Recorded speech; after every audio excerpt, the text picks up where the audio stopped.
Assalamualaikum warahmatullahi wabarakatuh.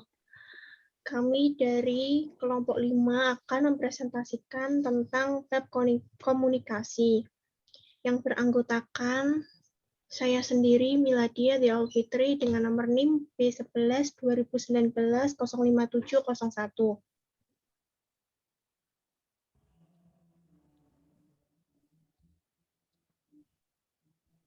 Dan saya sendiri, Karisma Yusuf Fitri, dengan NIM B11 2019 05704. Dan saya, Cindy Priscilia Irawan, dengan NIM B11 2019 05739.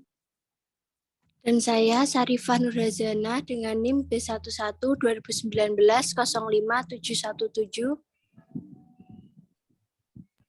Dan saya, Retno Dwi Widyaningsih, NIM B11 2019 05761.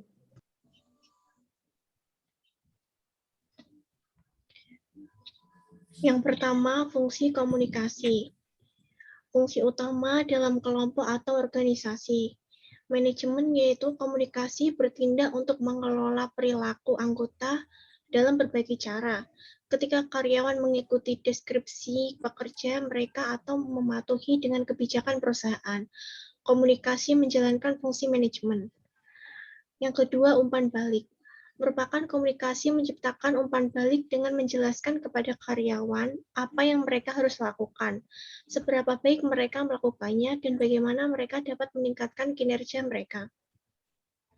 Selanjutnya, berbagi emosional merupakan komunikasi di dalam kelompok merupakan mekanisme fundamental yang anggota menunjukkan kepuasan dan frustasi.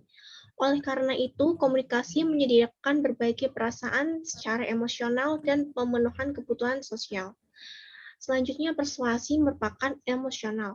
Persuasi bisa baik atau buruk tergantung pada apakah katakanlah seorang pemimpin mencoba untuk membujuk kelompok kerja untuk percaya pada komitmen organisasi untuk tanggung jawab sosial perusahaan atau CSR. Persuasi dapat bermanfaat atau merugikan organisasi. Selanjutnya, informasi merupakan komunikasi memberikan informasi bahwa individu dan kelompok perlu membuat keputusan dengan mengirimkan data yang diperlukan untuk mengidentifikasi, mengevaluasi pilihan.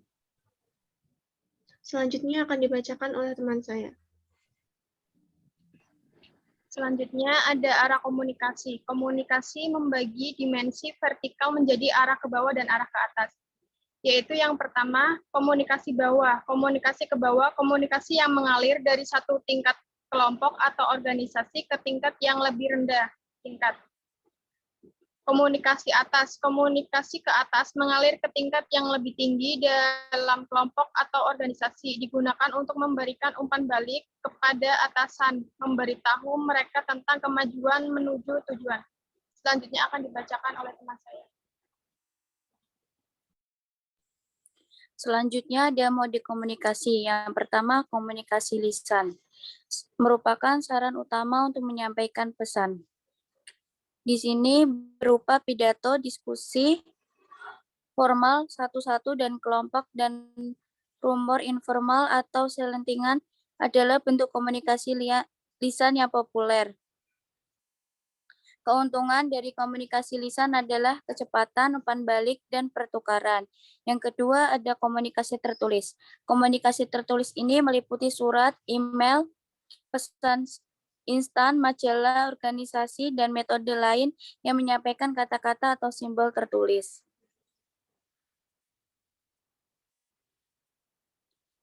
Selanjutnya ada pilihan komunikasi. Yang pertama, kekayaan saluran. Saluran berbeda dalam kapasitasnya untuk menyampaikan informasi. Yang kedua, memilih metode komunikasi. Pilihan saluran tergantung pada apakah pesan itu rutin. Rutin pesan cenderung, tugas, dan memiliki ambiguitas minimal. Yang ketiga, informasi keamanan adalah perhatian besar bagi hampir semua organisasi dengan informasi pribadi atau kepemilikan tentang klien, pelanggan, dan karyawan. Selanjutnya akan disampaikan oleh teman.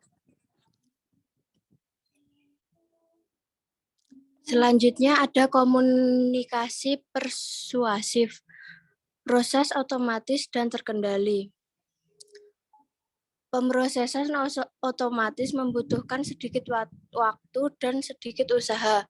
Jadi masuk akal untuk digunakan itu untuk memproses pesan persuasif yang terkait dengan topik yang tidak terlalu Anda pedulikan tentang kerugiannya adalah memungkinkan kita mudah tertipu oleh berbagai trik.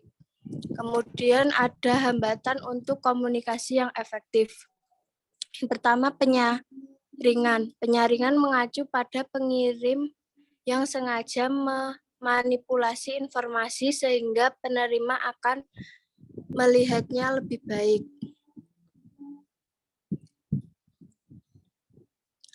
Selanjutnya ada persepsi selektif.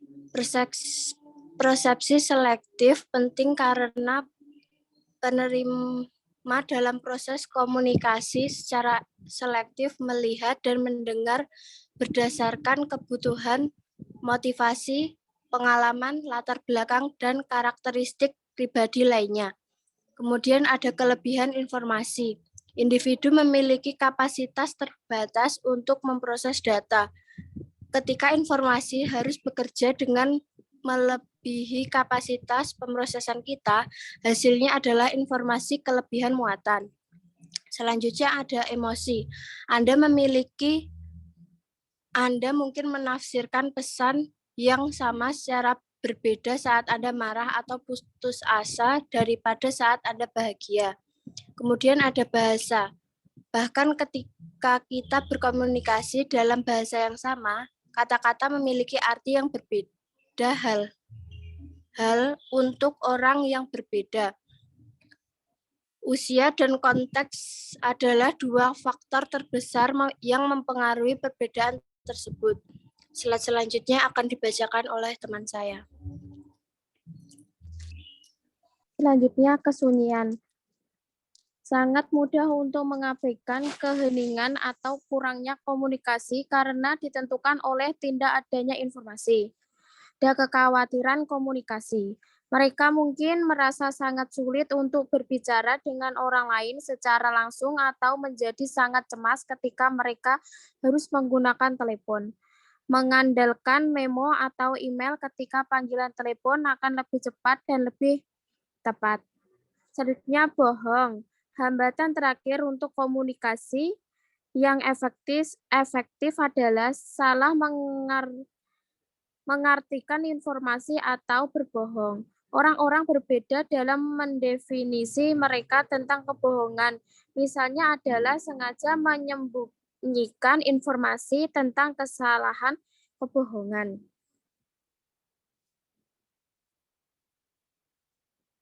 Faktor budaya. Hambatan budaya, beberapa masalah terkait dengan kesulitan bahasa dalam komunikasi lintas budaya.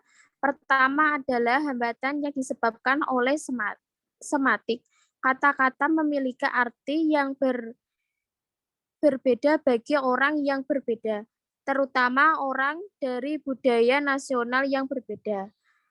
Maksudnya konteks budaya. Budaya cenderung berbeda dalam sejauh mana konteks mempengaruhi makna individu mengambil dari komunikasi dalam budaya konteks.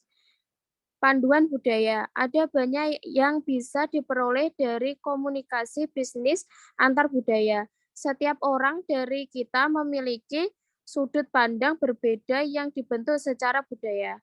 Karena kita memiliki perbedaan, kita memiliki kesempatan untuk mencapai solusi yang paling kreatif mungkin dengan bantuan orang lain jika kita berkomunikasi secara efektif.